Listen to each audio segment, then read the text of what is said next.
Hello! Right, okay. We never got to do, I should say, a post-match chat yesterday before we got back on the bus because, of course, it was pissing down. And, nobody wanted to talk in the rain. And not only was it pissing down, most of the boys were, of course, completely pissed off. Which is ironic because we won the game and we're through to the next round of the F.A.Cup. Which shows how things have changed dramatically. That, beforehand, when we'd get a victory in injury time, everybody came out the stadium buzzing. Now, everybody came out the stadium not buzzing at all. Still, when you came out and crossed over the bridge, people were moaning. Benji wasn't at the game because he was studying, so he rung me up while I was crossing the bridge, and he says, "Dad, what do you think?" And of course, because we're on speaker, loads of people heard around me and says, "What do we think?" I thought it was shite, and everybody burst out laughing.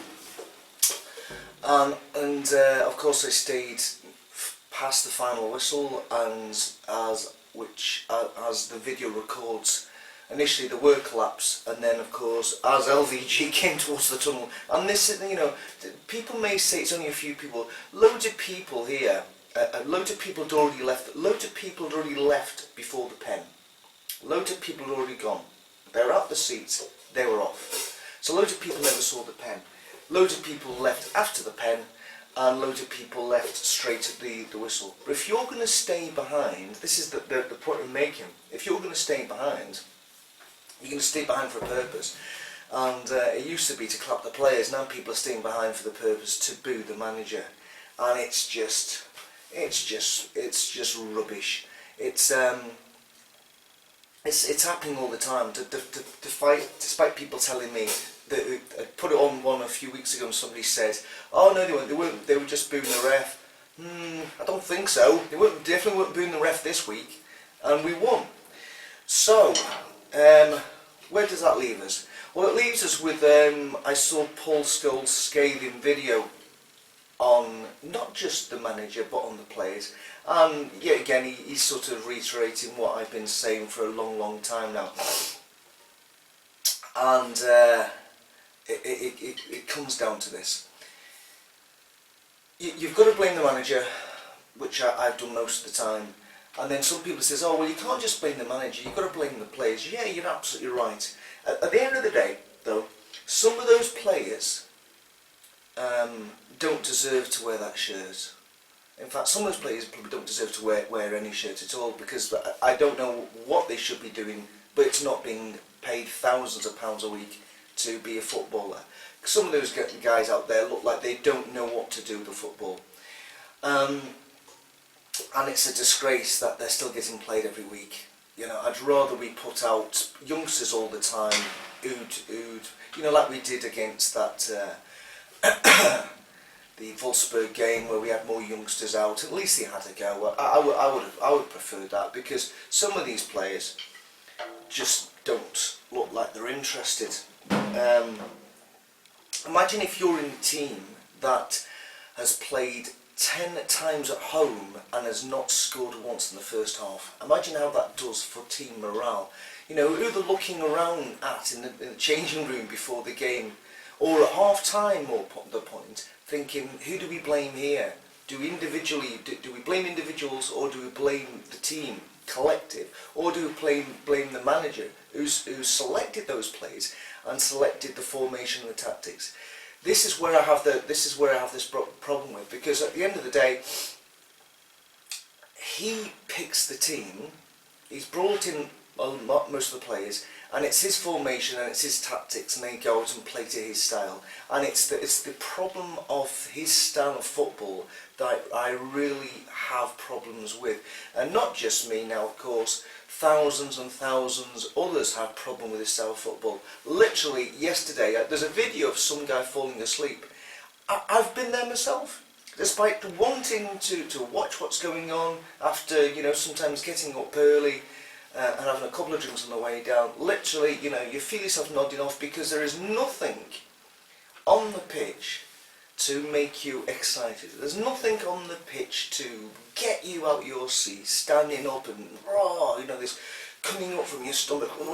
There's nothing. There's nothing like that at all. I think yesterday we had only one shot on target. I haven't seen the stats, but I'm sure that there was only one shot on target. And another thing I heard at Old Trafford yesterday, which I can't recall hearing this in modern times, but when Memphis came on and he got the ball on the left and he cut in, and twice he had a shot, and both of them went wide, and people all in the Stretford end, well not all the Stretford end, people Stretford end to my left and below me and to the right of me, all of a sudden stood up like that and started cheering sarcastically.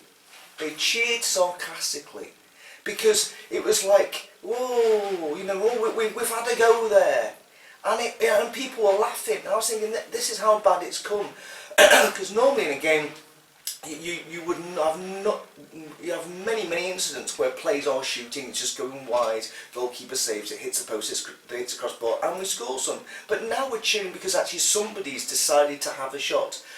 Bastian Schweinsteiger tried to have a shot a couple of times as well, and I don't know what's up with the guy. I know he was the German captain, but maybe he wears somebody else's boots these days, because he needs to, maybe in the training, maybe they should say, Bastian, there's the goal. There's about 30 balls. Try and get that ball in between the white bits, because he's fundamentally waddling it all the time. I don't know what's... Sorry, it sounds a bit like a hit the salute there. That's not obviously what to do. But he's skying it every time. And I don't understand how professional footballers, you know, you can forgive the odd one, but I think he did 2 in a match. What's going on there?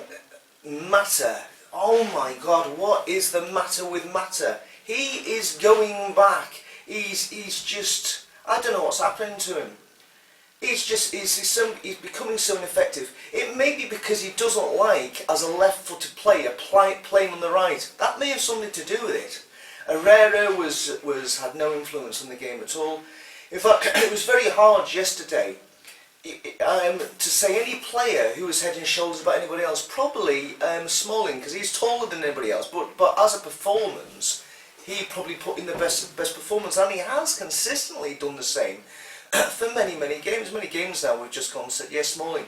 In fact, when you look at United's setup at the moment, and you look at where players should be playing, the only 2 positions which seem to be safe at the moment are the goalkeepers. You'd always want him starting, and Chris Smalling. And all the rest of the players are sort of shunted all over the place, and nobody's actually, you know, I prefer Daley Blind playing to Smalling's left. I don't prefer him on the left. But this playing actually young, he's played all over the pitch. He's played right back, left back, up on the right, up on the left wing. Goodness sake, talk about utility player. It's like John O'Shea, but doesn't score as many goals. And that goes the same for loads of other players, where you get Darmian playing on the right and playing on the left. And so we go forth with Rooney and Martial, you know, Memphis coming on. The midfield, they don't seem to be able to build up a relationship because it's constantly chopping and changing that.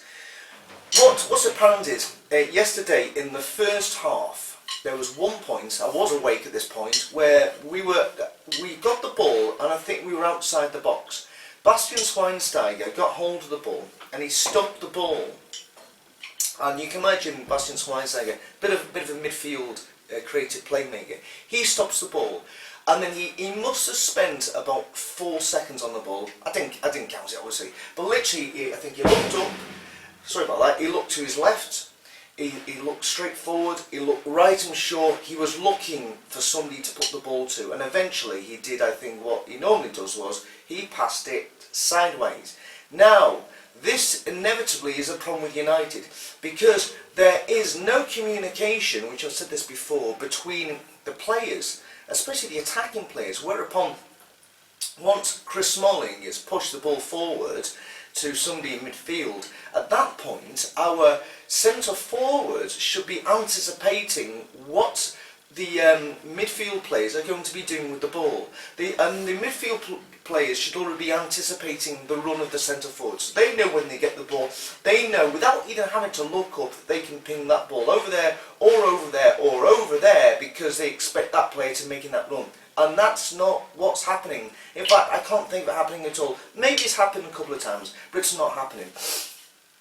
And that can only go down to what's going on in training. So you have to ask the question, what is going on in training if that anticipation, that relationship, that ability to know where a player is going to be isn't happening? And it's not just happening there, it also happens up the wings as well. So what's happening in training, I don't really know. Maybe they're just fanning around with cones. I don't really know, not actually trying to build up a relationship with the player that's going to ultimately needs to happen for us to score goals. Now, other people say all the teams that we play against, that we just can't break them down. Well, how is it? How is it, therefore, that when we come across the likes of Norwich and Leicester and Bournemouth, and you just go on and on and on, how come that when we play these teams, we struggle to score a goal, or it's a 0-0 draw, or they beat us?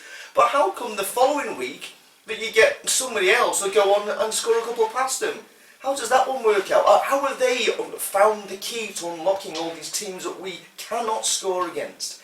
There isn't. It's just because they have attacking players who attack with pace and have built up a relationship with the midfield players and the wingers, and so they know when they get the ball where people are going to be. That's what we don't have. We don't seem to have any semblance of a team, and this is inevitably the problem. When those 11 players go on, they don't look like a team. When the kick-off goes on, they may be in a position which reflects where they start off with, but as soon as that ball goes forward, heaven knows where they're going to be.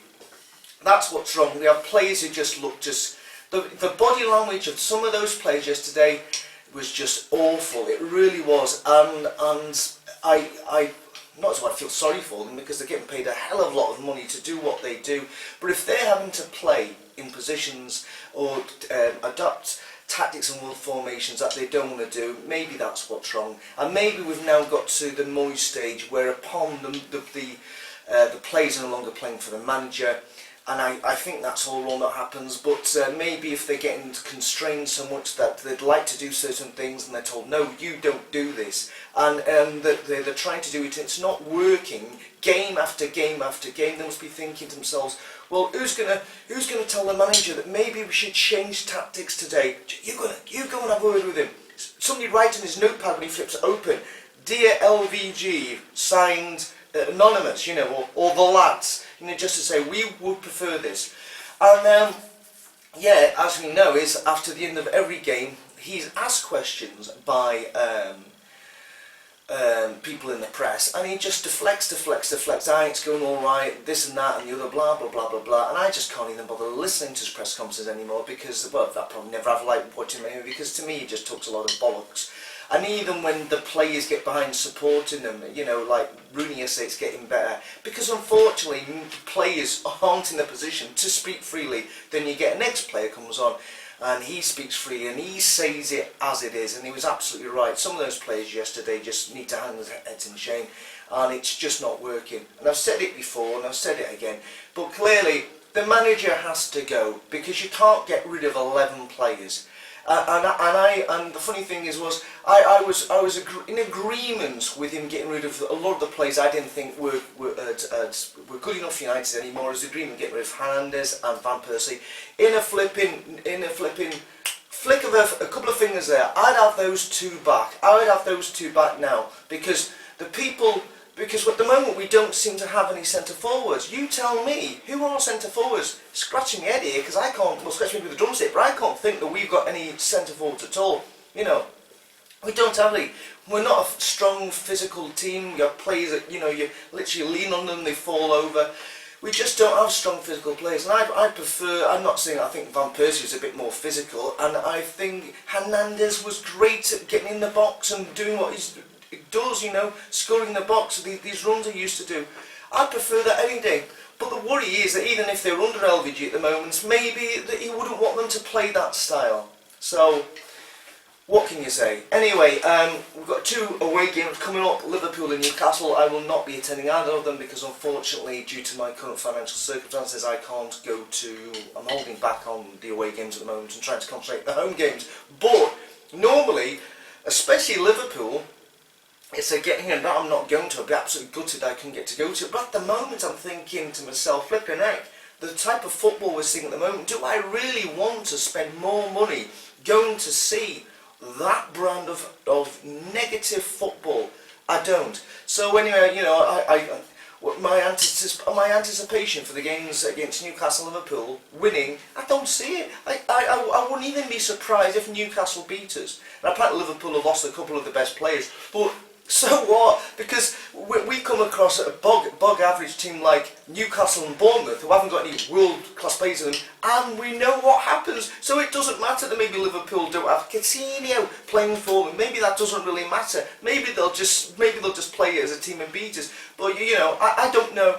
It's the way it is at the moment. The uncertainty, the frustration, the anticipation of going to a football game, the buzz that you used to get into a football the buzz coming out of it, it's not there anymore. For me, as an entertaining spectacle, it's gone. It's gone completely. You know, it's just rubbish. It is honestly, it is rubbish. And I'm at the game. I never got home last night till, what time was it? 11:15 I got home last night. There were some lads not going to be getting until 1 in the morning. And I left my house at, when I left my house, I got on the bus, I think it was at 12:15, so I left at 11:45. Some of those lads had left 2 hours earlier.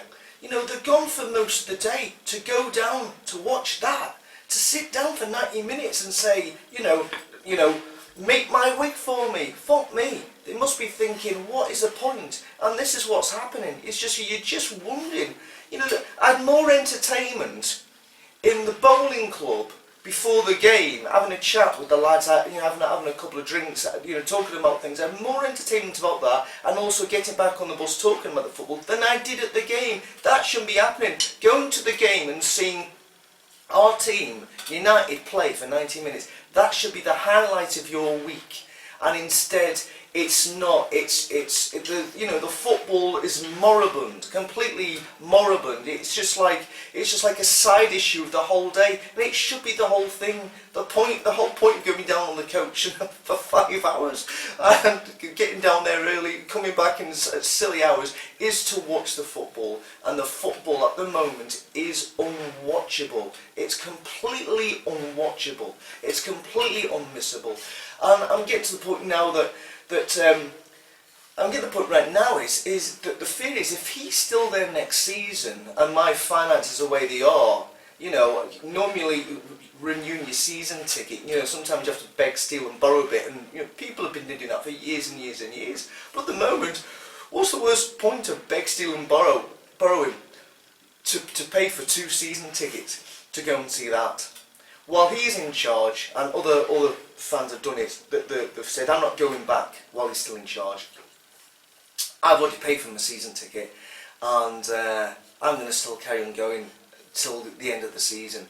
I just hope that when it comes to the start of a new season, that he's gone. I hoped he was gone before Christmas. I hoped he was gone before the start of the new year.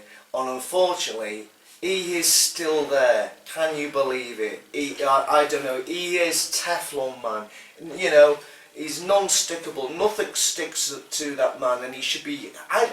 Instead of waving to people, he should be like doing this. You know, doing that, crying and doing like this, and you know, or maybe that's as he's walking off. Because honestly, at the end of the day, he's got to take the blame for what's been going on. And it's not just 1 or 2 matches, 10 matches that we haven't been able to score a goal at Old Trafford in the first half. What a record that is. Oh God, I prefer, I don't know, I've said this before, I prefer that maybe we had a go and we lost, and you know, that at least we were trying, at least we could see improvements. But I don't see any improvements in this side whatsoever. There's too many players on there right now you know, who just shouldn't be playing for the club, and it looks like we can't even give them away. We can't even give them away. So anyway, that's my typical rant that I'm having. It's the same rant that I've been having for weeks and months now, and even going back into last season as well. Yeah, it's not good. It's bad. And until he goes, it's not going to get any better either. So, how's that? Drum solo. Anyway, enjoy the rest of your day. I'm off. Bye bye.